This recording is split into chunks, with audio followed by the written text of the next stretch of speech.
ഇങ്ങനെ സ്ഥലമുണ്ടിവിടെ വിചിത്രമാളുകളും, ഇങ്ങനെ സ്ഥലമുണ്ടിവിടെ വിചിത്രമാളുകളും.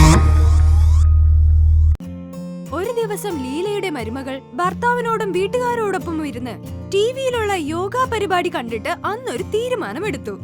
ഇവിടെ നോക്കമ്മായി, നിങ്ങളെയും കൂടി അമ്മാവാ. യോഗ കൊണ്ട് എന്തെല്ലാം പ്രയോജനങ്ങളുണ്ടെന്ന് കണ്ടില്ലേ? നാളെ മുതൽ ഞാനും ഫിറ്റ് ആയിരിക്കുന്നതിന് യോഗ ചെയ്യാൻ പോവാ. ഓ, അത് നല്ല കാര്യം തന്നെയാ മോളെ. അടുത്ത ദിവസം രാവിലെ വളരെ നേരത്തെ തന്നെ, അതായത് 5 മണിക്ക് തന്നെ അവൾ തന്റെ ഭർത്താവിനെ വിളിച്ചുണർത്താനായി പോയി. അവളുടെ ഭർത്താവ് പേടിച്ച് ഞെട്ടി ഉണർന്നു.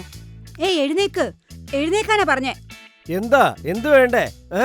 എന്തിനാ വിളിച്ചു പോകുന്നത്? ആരാ അത്? ആരാ വന്നിരിക്കുന്നത്? എന്തിനാ നീ വിളിക്കുന്നത്? അയ്യോ, ആരും നമ്മുടെ വീട്ടിലേക്ക് വന്നിട്ടില്ല.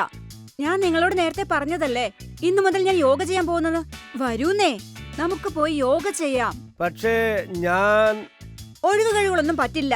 ഞാൻ വരാൻ പറഞ്ഞ മര്യാദയ്ക്ക് വന്നോളണം. യോഗ ചെയ്യണം. ഒന്ന് വേഗം എഴുന്നേക്ക്. ഞാൻ പോയി നിങ്ങളുടെ അച്ഛനെ അമ്മേനെയൊക്കെ വിളിച്ച് എഴുന്നേപ്പിച്ചിട്ട് വരാം. അയ്യോ, എല്ലാരെയും വിളിക്കുകയാണെന്നോ?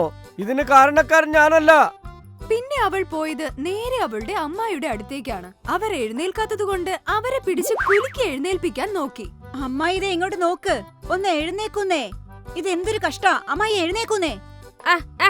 എന്തു പറ്റി? എന്താ ഇങ്ങനെ വിളിക്കുന്നേ? നേരം വെളുക്കുന്നതിന് മുമ്പ് എന്താ നിന്റെ പ്രശ്നം? അയ്യോ, മറന്നുപോയോ? ഇന്നലെ ഞാൻ അമ്മായിയോട് ഒരു കാര്യം പറഞ്ഞിരുന്നില്ലേ? വരൂ, യോഗ ചെയ്യാൻ പോവാം. ഇന്നലെ രാത്രിയല്ലേ ഞാൻ പറഞ്ഞത്? അല്ല, നിനക്കിപ്പോ രാവിലെ എന്താ പ്രശ്നം? വെളുപ്പാങ്കാലത്ത് ഉറങ്ങുന്നതിന് പകരം ആരാ യോഗ ചെയ്യാൻ പോകുന്നത്? വെറുതെ എന്നെ വിളിച്ച് ഇങ്ങനെ ശല്യം ചെയ്യല്ലേ. അതെ, യോഗ അതിരാവിലെയാണ് ചെയ്യേണ്ടത്. അമ്മായി ഒന്ന് എഴുന്നേക്ക്. അയ്യോ, അമ്മാവ ഒന്ന് എഴുന്നേറ്റേ. അല്ല, എനിക്ക് വെളുപ്പാങ്കാലത്ത് എഴുന്നേൽക്കാൻ ബുദ്ധിമുട്ടൊന്നുമില്ല. ഞാനെന്നും രാവിലെ എഴുന്നേറ്റ് പൂജ ചെയ്യാനായി പോകുന്നതല്ലേ. പൂജയും ഭജനയൊക്കെ പിന്നീട് ചെയ്യാം. ആദ്യം നമുക്ക് യോഗയാ ചെയ്യേണ്ടത്. വരൂ അമ്മായി, വരൂ. ഒന്ന് വരൂന്നേ. ഞാൻ നിങ്ങളെ ശല്യം ചെയ്യാന്ന് വിചാരിക്കുകയാണെങ്കിൽ ഞാനങ്ങ് പോയേക്കാം. എന്താ? ഓഹോ, ഇവളെന്നെ സമ്മതിക്കില്ല. ഇവക്ക് യോഗയുടെ ബാധ കേറിയതാ. വരണം, എന്തായാലും യോഗ ഷോ കണ്ടിട്ട് വരാം. അമ്മാവനെയും അമ്മായിയെയും എങ്ങനെയൊക്കെയോ കഷ്ടപ്പെട്ട് അവൾ എഴുന്നേൽപ്പിച്ചു. നേരെ തന്റെ ഭർത്താവ് നിന്നിരുന്ന സ്ഥലത്തേക്ക് കൂട്ടിക്കൊണ്ടുപോയി. എന്താ ഇത്? നീ എന്റെ മകനെയും സമാധാനത്തോടെ ഉറങ്ങാൻ വിട്ടില്ലേ? എന്റെ മോനെ ഇതുവരെ ഞാൻ വെളുപ്പാങ്കാലത്ത് എണീപ്പിച്ചിട്ടേ ഇല്ല. അവന് വെളുപ്പാങ്കാലത്ത് പുതച്ചുറങ്ങി കിടക്കുന്നതാണ് അവന് ഏറ്റവും അധികം ഇഷ്ടം. എനിക്കിത് മനസ്സിലാവുന്നുണ്ട് അമ്മായി. അമ്മായി ഇങ്ങനെ കൊഞ്ചിച്ച അമ്മായിയുടെ മോൻ ബ്ലഡ് പോലെ ഇരിക്കുന്നത്. വെറുതെ ഇങ്ങനെ ഓരോന്ന് പറയാതെ വരൂന്നേ, നമുക്ക് യോഗ ആരംഭിക്കാം. ലീല അവരെ നിർബന്ധിച്ച് യോഗ ചെയ്യിപ്പിച്ചു. അവരെ എങ്ങനെയെങ്കിലും യോഗ ചെയ്യിപ്പിക്കുന്നതിന് വേണ്ടി 3 പേരെയും ലീല ശരിക്കും കഷ്ടപ്പെടുത്തി. സത്യം പറഞ്ഞാൽ 3 പേരും വല്ലാതെ ക്ഷീണിച്ചു പോയി. അവർക്ക് അനങ്ങാൻ പോലും വയ്യാതെയായി. അയ്യോ മോളെ, പതുക്കെ. ഞാൻ വയസ്സായ ആളല്ലേ. എന്റെ അസ്ഥികൾക്കെല്ലാം വളരെ ബലക്കുറവാണ്. എന്നെ കൊണ്ട് ഒട്ടും പറ്റുന്നില്ല. ഒന്നുകൊണ്ടും വിഷമിക്കണ്ട. ഇന്നു മുതൽ നിങ്ങളൊക്കെ എത്ര ബലശാലികളാകുമെന്ന് നോക്കിക്കോളൂ. എന്റെ ഈശ്വര, എന്നെ രക്ഷിക്കണേ. അയ്യോ, എനിക്ക് അയ്യോ. യോഗ കഴിഞ്ഞപ്പോഴേക്കും 3 പേരും ക്ഷീണിച്ച് അവശരായി. അല്പം വിശ്രമിക്കാനായി സോഫയിലിരുന്നു. അപ്പോഴാണ് അപ്പാർട്ട്മെന്റിൽ താമസിച്ചിരുന്ന മറ്റു 2 സ്ത്രീകൾ ലീലയെ കാണാനായി വന്നു. ഇങ്ങോട്ട് നോക്കൂ പായൽ ചേച്ചി, നിങ്ങൾ അതിരാവിലെ ഇവിടെ വരികയാണെങ്കിൽ നമുക്കെല്ലാവർക്കും ഒരുമിച്ചിരുന്ന് യോഗ ചെയ്യാം. നമ്മുടെ ഫിറ്റ്നസ് നോക്കാം, അതോടൊപ്പം സംസാരിക്കുകയും ചെയ്യാലോ. എന്തു പറയുന്നു വിദ്യ ചേച്ചി? എന്താ പറഞ്ഞേ? വീട്ടിൽ വെച്ച് യോഗയോ? വേണ്ട, എനിക്ക് വേണ്ട. നീ പറയുന്നത് പോലെ കുനിഞ്ഞു നിവർന്നൊന്നും എനിക്ക് യോഗ ചെയ്യാൻ കഴിയില്ല. പിന്നെ വീട്ടിൽ വെച്ച് നടക്കുന്ന പാർട്ടിക്കൊന്നും കഴിക്കാൻ പോലും പറ്റില്ല. ചേച്ചി ഒന്നും വിഷമിക്കണ്ട, എല്ലാം ഞാൻ നോക്കിക്കോളാം. ചേച്ചി ഇതിനൊന്നും ഭയപ്പെടേണ്ട ഒരാവശ്യവും ഇല്ല. ഞാൻ എല്ലാവരെ കൊണ്ട് യോഗ ചെയ്യിക്കും. ഞാൻ വയസ്സായവരെ പോലും നന്നായി യോഗ ചെയ്യിക്കുന്നുണ്ട്. എന്താ പറയുന്നത്? ഞങ്ങൾ വയസ്സായി പോയെന്നാണോ? ഞങ്ങൾ ഇപ്പോഴും ചെറുപ്പക്കാരാണ്. അതെ, ചെറുപ്പമായിരിക്കുന്നത് കൊണ്ടാ പറയുന്നത്. നിങ്ങൾ ഇനിയും ചെറുപ്പമായി മാറും. വരൂ, യോഗാഭ്യാസത്തിലൂടെ നമുക്ക് ഇനിയും ചെറുപ്പമാകാം. അവരെയും നിർബന്ധിച്ച് യോഗ ചെയ്യാനായി അവൾ പ്രേരിപ്പിച്ചു. യോഗ ചെയ്തു തുടങ്ങിയ ശേഷം ദിവസം മുഴുവൻ യോഗ ചെയ്യിപ്പിക്കുന്നതിൽ തിരക്കായത് കാരണം വീട്ടിലെ ജോലികൾ ചെയ്യാൻ ലീലയ്ക്ക് സാധിച്ചിരുന്നില്ല. ഇങ്ങോട്ട് നോക്കൂ, എനിക്ക് വല്ലാത്ത ക്ഷീണമുണ്ട്. നിങ്ങൾ പ്രശ്നമൊന്നും ഉണ്ടാക്കാതെ കഴിക്കാൻ വേണ്ടി എന്തെങ്കിലും ഹോട്ടലിൽ നിന്നും വരുത്തുന്നതായിരിക്കും നന്നാവുക. ഞാൻ തന്നെ ഇവിടെ അനങ്ങാൻ വയ്യാതെ ക്ഷീണിച്ചിരിക്കുകയാണ്. യോഗ പഠിപ്പിക്കുന്നു എന്ന് പറഞ്ഞ് എന്റെ കൈയും കാലും ഒക്കെ നീ നാശമാക്കി. വേദന സഹിക്കുന്നില്ല. എന്താ നിങ്ങൾ ഇങ്ങനെ പറയുന്നേ?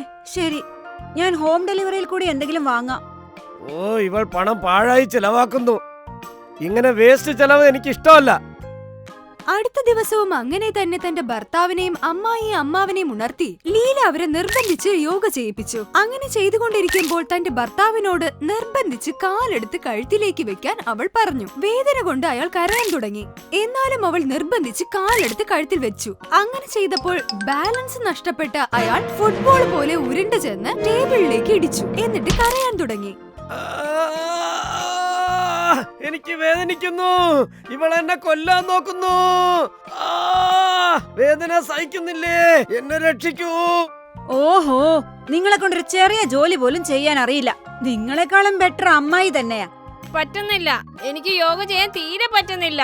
ഇങ്ങ് നോക്ക്, എന്റെ കൈ ഒടിഞ്ഞെന്നാ തോന്നുന്നത്. ഈ കൈ കൊണ്ട് ഈ വീട്ടിൽ ഒരു ജോലി എനിക്ക് ചെയ്യാൻ പറ്റുമെന്ന് തോന്നുന്നില്ല. സത്യത്തിൽ യോഗ തുടങ്ങിയതിനു ശേഷം അമ്മായിക്കും വീട്ടിലെ ജോലികളൊന്നും ചെയ്യാൻ കഴിഞ്ഞില്ല. അവളുടെ ഭർത്താവ് ഓഫീസിലും പോയില്ല.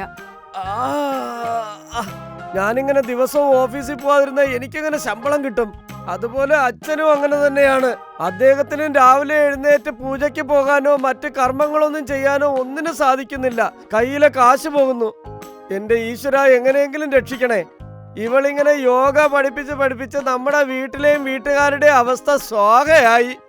ഇപ്പോൾ വീട്ടിലെ എല്ലാ ജോലികളും ചെയ്യാൻ ലീല നിർബന്ധിതയായി. അവൾ വീട്ടിൽ നിന്നും പുറത്തിറങ്ങുമ്പോൾ തന്നെ അപ്പാർട്ട്മെന്റിൽ ഉണ്ടായിരുന്ന പായൽ, വിദ്യ, കൃഷ്ണ, ഖന്ന ഇവർ 3 പേരും ഓടി ഒളിക്കാൻ തുടങ്ങി. വായടച്ച് മിണ്ടാതെ ഇരുന്നോ, അല്ലെങ്കിൽ നമ്മുടെ കഥ കഴിഞ്ഞു. പേടിക്കാതെ കൃഷ്ണ ചേച്ചി. അയ്യോയ്യോ, അങ്ങോട്ട് നോക്ക്, പാണ്ഡു സാറിന്റെ മരുമകളാ വരുന്നത്. അവൾ നമ്മളെ കണ്ടാൽ ഉടനെ യോഗ ചെയ്യാൻ പറയും. ഒന്ന് മിണ്ടാതിരിക്കേ. അച്ഛനെയും അമ്മയും എങ്ങനെയെങ്കിലും സമാധാനിപ്പിച്ചാലും ഭക്ഷണം കഴിക്കാനിരിക്കുമ്പോൾ ആ വീട്ടിൽ പ്രശ്നങ്ങൾ ആരംഭിക്കും. എനിക്ക് നല്ലവണ്ണം വിശക്കുന്നു. എനിക്ക് വിശപ്പ് സഹിക്കാൻ വയ്യ എന്റെ അമ്മേ. ശരിയാ മോനെ, എനിക്ക് വിശന്നിട്ട് വയ്യ. പറയുന്നത് കേൾക്കുന്നുണ്ടോ? നീ വേഗം കഴിക്കാൻ ഭക്ഷണം എടുത്തിട്ട് വാ. നന്നായി. നീ ഭക്ഷണം കൊണ്ടുവരുന്നത് കണ്ടപ്പോഴാ എനിക്ക് സമാധാനമായത്. എന്തായി കൊണ്ടുവന്നിരിക്കുന്നത്? മനുഷ്യന് കഴിക്കാനുള്ള ഭക്ഷണം ചോദിച്ചപ്പോ മൃഗത്തിനുള്ളത് കൊണ്ടുവന്നിരിക്കുന്നോ? ഇതെന്താ അമ്മേ ഇത്? ഇവിടെ ചോറും കറിയും ഒന്നും ഇല്ലേ? ഇതിലൊരൽപ്പം പോലും എണ്ണയുടെ അംശം ഇല്ലല്ലോ. എന്താ ഇത്? ഇനി മേലിൽ എണ്ണയില്ലാത്ത ഭക്ഷണമാണ് തരിക. യോഗ ചെയ്യുന്നവർ ഓയിലി ഫുഡ് ഒന്നും തന്നെ കഴിക്കാൻ പാടില്ല. അപ്പോഴല്ലേ നിങ്ങൾക്ക് സ്ട്രോങ് ആവാൻ പറ്റുള്ളൂ. പിന്നെ ഇങ്ങോട്ട് നോക്കൂ അമ്മായി, ഇതൊന്നും സാധാരണമായ ഭക്ഷണമല്ല, നിങ്ങളുടെ വയസ്സിന് ചേർന്ന ഭക്ഷണമാണ്. വയസ്സാകും തോറും ഇങ്ങനെ യോഗ ചെയ്തും നല്ല ഭക്ഷണം കഴിച്ചുമൊക്കെ ചെറുപ്പമായി തന്നെ ഇരിക്കാൻ പറ്റും. പിന്നെ ഭക്ഷണം കഴിച്ചു കഴിഞ്ഞാൽ ഉടനെ ഈ ജ്യൂസും കുടിക്കണം. യോഗ ചെയ്യുന്നവര് മധുരം കഴിക്കാൻ പാടില്ല. പാവയ്ക്ക ജ്യൂസ് കുടിച്ചാൽ അത് വളരെ നല്ലതാണ്. എന്താ ഇത്, പാവയ്ക്ക ജ്യൂസോ? എന്റെ ഈശ്വര, മര്യാദയ്ക്ക് ആഹാരം കഴിക്കാനും നിവൃത്തിയില്ലാതായല്ലോ. എന്തിനാ ദ്രോഹിക്കുന്നേ? അപ്പോ ഈ ജ്യൂസ് മാത്രമാണോ ബ്രേക്ക്ഫാസ്റ്റിന് പകരം മറ്റുള്ളവർക്കെല്ലാം നീ കൊണ്ടുപോയി കൊടുത്തത്? അതെ. അയ്യോ എന്റെ ഈശ്വര, ഇതെല്ലാം നമ്മുടെ കർമ്മഫലത്തിന്റെ ഭാഗമാണെന്നാണ് തോന്നുന്നത്. ആർക്കും ഒരു ഡോക്ടറെ പോലും വിളിക്കാൻ പറ്റാത്ത അവസ്ഥയായി. കുട്ടികൾക്ക് സ്കൂളിൽ പോകാൻ നിവർത്തിയില്ല, ആണുങ്ങൾക്ക് ജോലിക്ക് പോകാൻ നിവർത്തിയില്ല. എന്റെ ഈശ്വര, ഞങ്ങളെ രക്ഷിക്കണേ. എന്റെ മരുമകളുടെ കയ്യിൽ നിന്നും എല്ലാവരെയും രക്ഷിക്കണേ. അല്ല, അമ്മായി എന്തിനാ ഇങ്ങനെ വിഷമിക്കുന്നത്? യോഗയിലൂടെ നമുക്ക് എന്ത് വേണമെങ്കിലും സാധിച്ചെടുക്കാൻ സാധിക്കും. നിന്റെ ഒരു യോഗയും കോപ്പും. എന്താടി നീ ഇങ്ങനെ? പറ്റുമെങ്കിൽ വേഗം ചെന്ന് ഡോക്ടറെ വിളിച്ചോണ്ട് വാ. അപ്പാർട്ട്മെന്റിലെ എല്ലാവർക്കും സുഖമില്ലാതായിരിക്കാണ്. അല്ല, എന്തായി പറയുന്നേ? എല്ലാവർക്കും ഒരുമിച്ച് എങ്ങനെയാ അസുഖം വന്നേ?